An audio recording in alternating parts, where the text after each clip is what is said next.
them think it as they stand and stare and chew.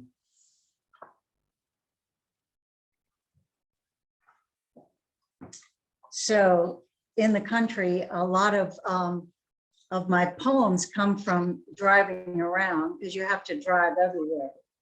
And this happened on my road, the occasion of this poem. It's called Ditched.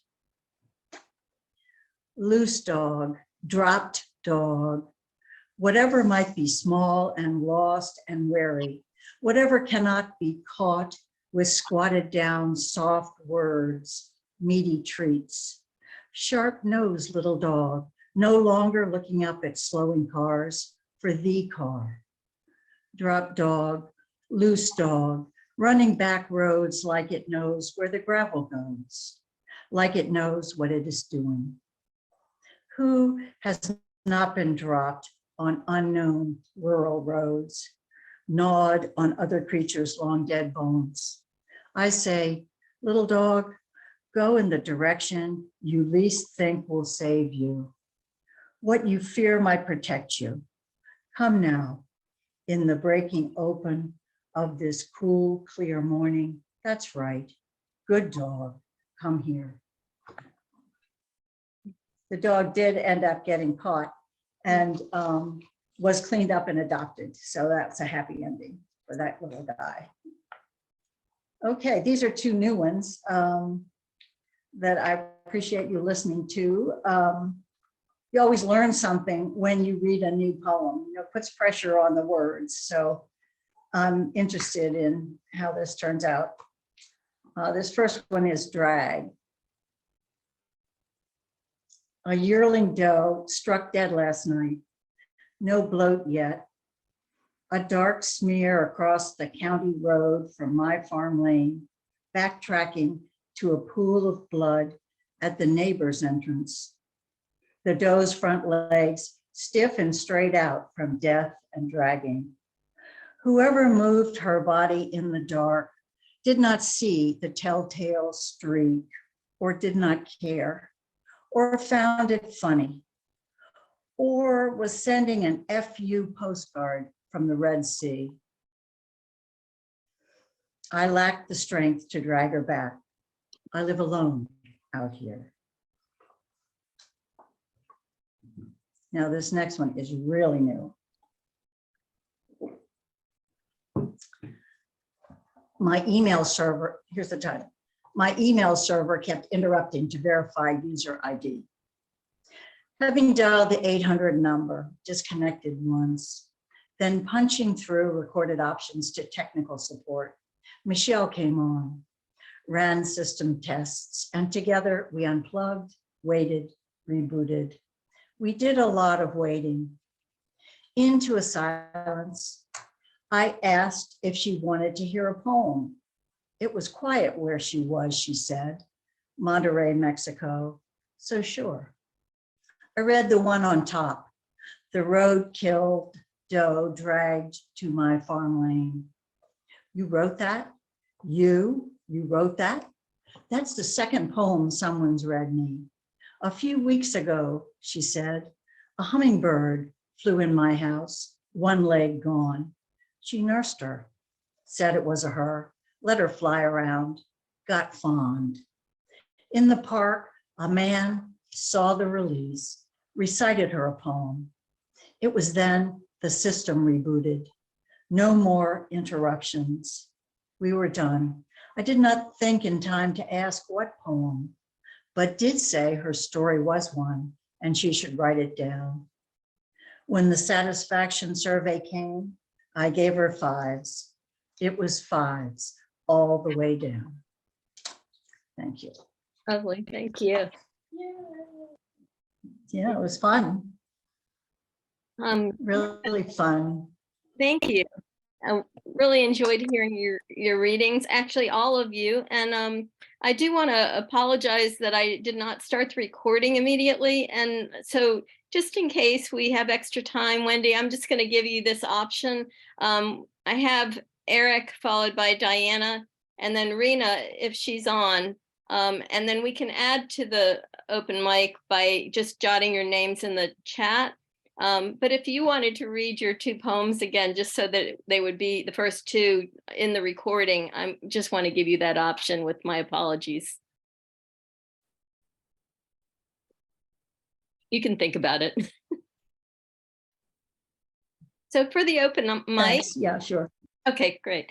Eric Forsberg, would you get us started with the open mic? Thank you very much. My name is Eric Forsberg, and I guess I've been in the Poetry Society of Virginia for about 15 years, but anyway, I'm happy to read a poem tonight. I've got a couple, but this is on camping in Acadia National Park in Maine, which is right on the coast. And it's entitled A Reverie on Camping in Acadia. Distant buoy bells filter up the forest heights. Below, the tide rises, breathes, sinks towards sleep as we murmur off the day. A sickle moon cuts through evergreens to shadow dance the tent flap. Paintbrush fronds of pine needles soften sound, while maple leaves translate the breeze. Surf curls below the cliffs, and each roll of bells syncopates with ocean swells. Always the night watercolor sea, and how across its blue-black back a lunar diamond blanket undulates. Muffled everywhere, except a crackle from the next tent's firewood, its nearby hiss of pitch. Before dreams burrow in our sleeping bag, senses tamp down, except hearing and balance, cousins of the inner ear, playing tricks. Your flashlight flicks back on. You ask, as the 2 moons of your glasses glint, is it me, or are we in a boat adrift?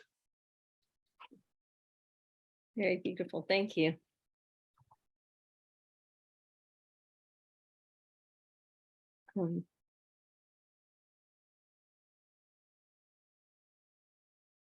Diana, would you like to follow? Unmute yourself, Diana.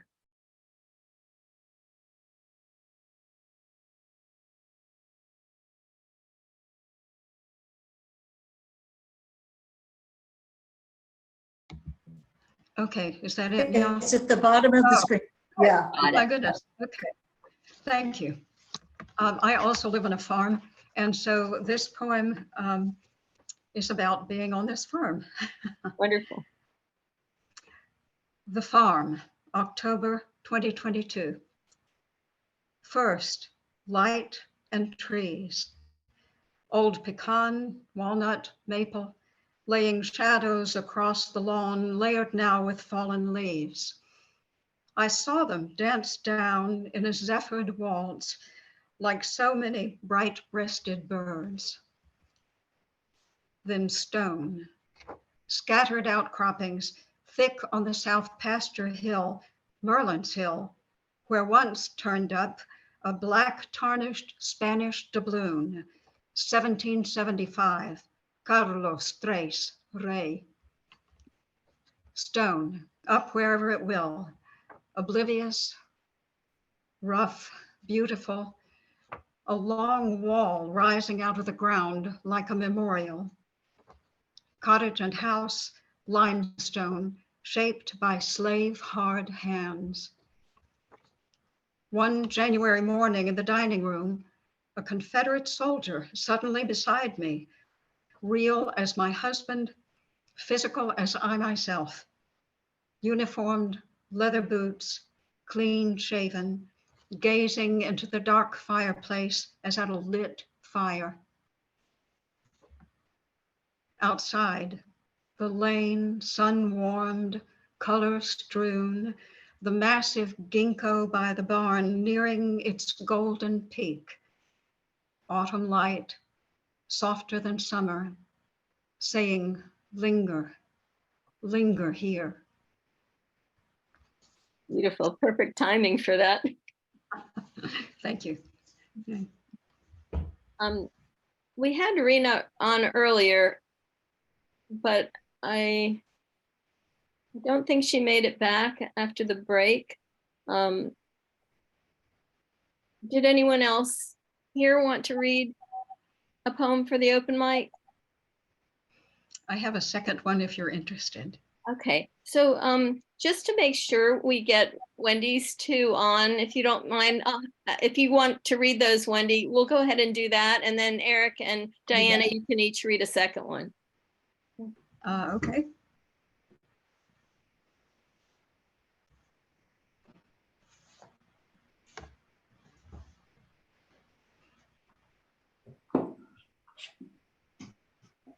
Okay, here we go.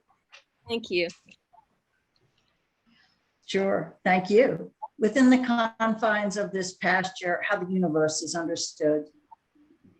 Pitch black mornings, I leave the lights off so I can see to find the horse out in his field, his black shape darker than the dark. Rope and halter in my hand, ankle deep in tall grass dew. I walk to where he might be at his rock outcrop or rump up to his poplar. A last few crickets sound like memory, so faint I pause to listen. Yes, it's not my mind. And look up there at all those stars. There are people who can name each Castor Pollux cluster and take their tiny boats to navigate vast black holes of thought through clouds of dust and gases, spinning disks of planets circling a star. To say we come from hydrogen, helium, exploding stars, and that new science is not just genius, but the luck of being in the right field at the right time, with a lead shank in one hand, after trudging through the pre-dawn fog to whistle, listen for a sigh, the tear a horse's teeth give grass, shuffled hooves, as he steps out of the dark, as any second now, the old horse will, and drop his nose into my hand and let himself be found. So beautiful, thank you. And thank you. And I think I'll stop there. That's good. I'd like to hear Diana, All right, and thank maybe somebody else. Thanks. Okay. Okay. you. Go ahead. Well, this is not about a physical place. It's about memory, the place of memory. This is a poem about my parents. It's called Truce. I saw them dance once, anger, bitterness gone, music joining them magically as it had long before. Then I saw them young, deep in love, moving slow and close and oh so warm in the dark hall, the soft lights glowing purple, rose, yellow, hands on shoulders, on waists. I wanted them never to stop, to remember, to dance again. Beautiful. Thank you. Eric?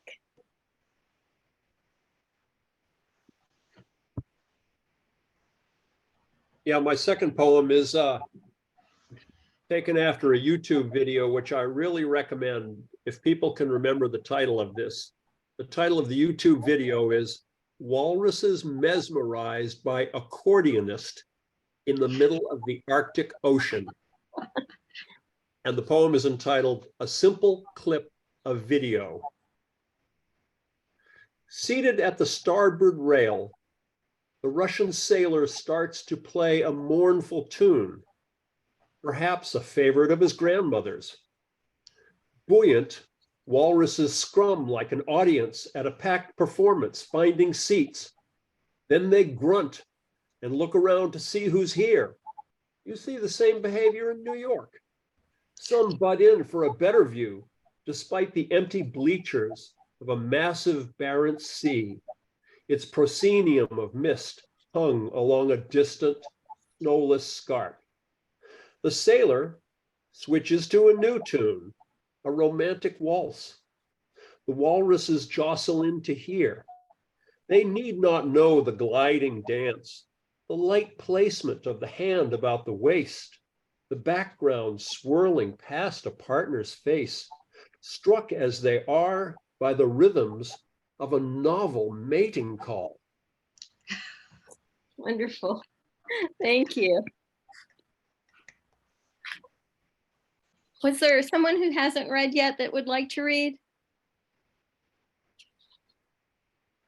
Okay, I'm going to share a couple of short poems from my forthcoming chapbook. It's my first book, and so it's exciting, and it's in the pre-order period at Finishing Line Press right now, but won't be out until January. I actually read these poems. Claudia was there to hear these, but this one is called Circling Back, Ocean City, Maryland. And Ocean City is a place that I spent a lot of summer vacations. Circling back, Ocean City, Maryland. Distorted magic, funhouse carnival, mirrors, Wurlitzer music, draw him to Trimpers, historical carousel, summer fairy tales, where carved creatures dwell, turquoise sea serpents, curled tails, bearing tongue and teeth, stately ribboned steeds, cascading rose reeds, in fixed canter lead, creatures his sister cherished, bride shared before she perished. Mm. And then the second one I'll do is from a house that we lived in when I was in elementary school on South Glebe Road in Arlington, really close to where it runs into Route 1. Those houses are no longer there now. So it's strange to remember a place that did exist, but doesn't really exist any longer. Hurricane Camille, South Glebe Road, August 1969. Hop the fence, don't fall. Head across the field to our creek, where cattails grow tall, beckon hide and seek, where water specimens grow, amoeba and stink. Waters trickling low, surging high over the brink, turning field to lake, basements to deep pools, drowning beloved keepsakes, darkening our moods, interruption of childhood, erasure of neighborhood. Thank you all.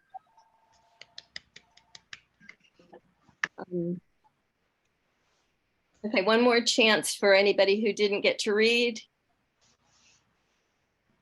And Wendy, one more option to read the other poem, up to you.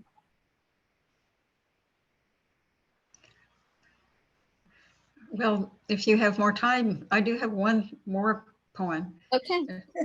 Okay. Go. All right. All right. Thanks. I have to tell you, this has just been wonderful to hear all these things read, and the scope and range, and just a pleasure. And I'm fairly new to reading, so so this has been a great experience for me. Thank you very much. Thank you for coming, and I would never have known that you were new to reading. You read your poems beautifully. Oh, thank you. Thanks very much. Okay, well, this one is called Gravity. I want it back, the fresh swept face, the one with no abstract etchings or saddlebag cheeks. I want back my body before gravity. I want my grandfather's old Rambler in the library lot.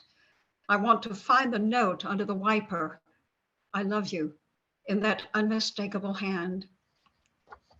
I want them back, my supple arms, so I can wear the red gown that said, look at me, that said, I belong here.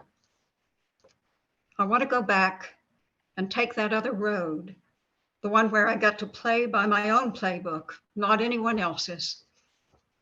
I want to cut the barrels fast and close, leaning in so far my stirrup touches ground. I want a do-over, a makeover, a mulligan. I want to score more than love. I want, despite and still, to go for the blue. Very nice. Thank you. Thank you. Laura has offered to read one more cat poem, so let's hear that. This is what happens inevitably with cats. The kitten was so small, he could slip through the gates into the living room, which to him was a place where giants dwelled, with overstuffed chairs, towering lamps, and wall hangings. He leapt from behind the couch to pounce on us. The broom closet was his primeval forest. He frolicked through his magical kingdom, year by year. And now, suddenly the house has become enormous. He calls, "Is anyone there? Will you carry me into the sunlight? I cannot seem to find where it has gone." Very nice. Thank you. Wendy, did you decide if you wanted to read the last one?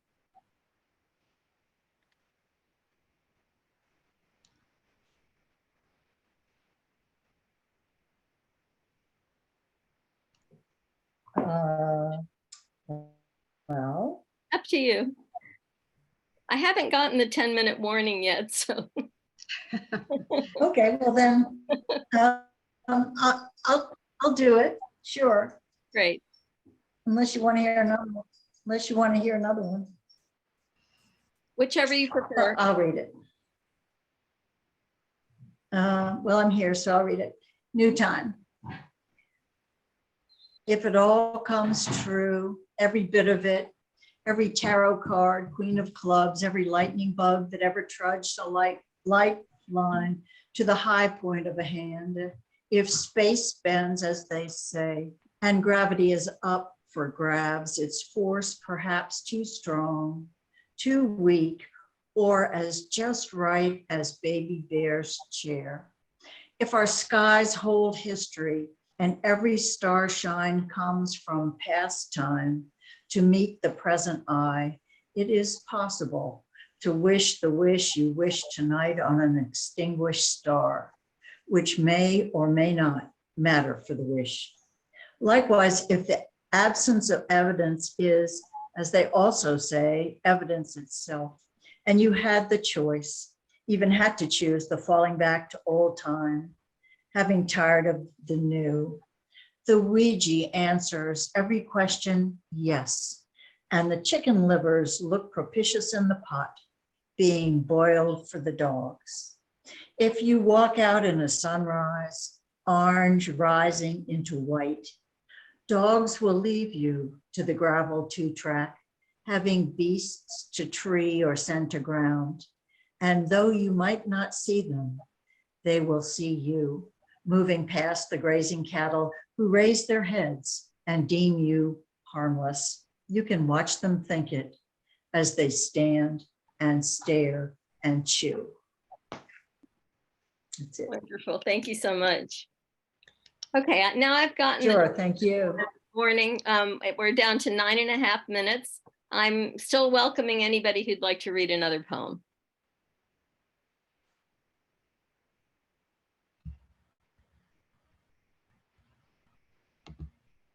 Okay. No takers, I guess. Wow, this has been wonderful. Oh, Claudia, you do have one. I can read one more, very Oh, short. that's great. That's great. It's from this book. It's about, each one of these is about some form of science, and this is also a place. So this is called Switzerland in Passing. It's recalling an acoustic phenomenon. Here, see me here. Summoned from sleep, I lean on the glass of the waggly window. Climbing and crouching, the track winds and twists. Is it a light or a song that has called? Syllables race and ring through the air. Now, see me now, cry the hills through the wheels. Sparks from the track have gilded the Alps and turned them to bells. Very nice. Such a really interesting wide range of poetry with place. And I did say this in the chat, but I used that quote about travel, but I never intended for anybody to feel like their poems had to be about travel. Certainly place can be, you know, I do anywhere. have one more from the chapbook if you want it. Laura, absolutely. This one is called Amorphous, and I tend to write in acrostics, and this is an acrostic. Atop the blades of grass in morning light, many are the drops of sparkling dew.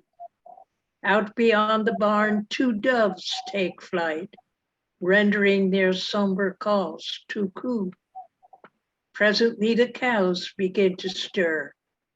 Honeybees begin their pollen run. Old tabby cat awakes and licks his fur underneath the warming of the sun. Softly now, his day has just begun. Lovely. Okay. Anybody else jumping in?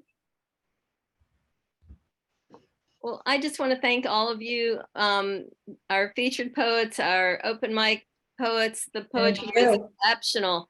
And it's just such a joy to spend time with all of you and you know, get to know more about the things that you care about through your poetry. So I appreciate your being here, and I hope that you'll come again. I am thinking, because I had a couple more people interested, that I might hold a second Poetry of Place with 3 other featured poets. So I will keep the Northern region apprised, and through email, the Poetry Society Facebook page I always post in. But if you are somebody who was connected through one of the poets here today, and you want to find out more about that next event, feel free to email me. I think you have my email, but Hailey, CP, Hailey, CP, Cathy Peterson @gmail.com. Okay. And I'll just make sure to put you on the list for the Zoom information for the next reading. I also have a Where Art Meets the Line event in December. So that's something that involves poets who create art and integrate their art with their poetry. So that'll be the 4th version, or 4th event, 4th episode of that. And it's been a lot of fun to do that one as well. So thank you so much. Thank you, Cathy. Thank you.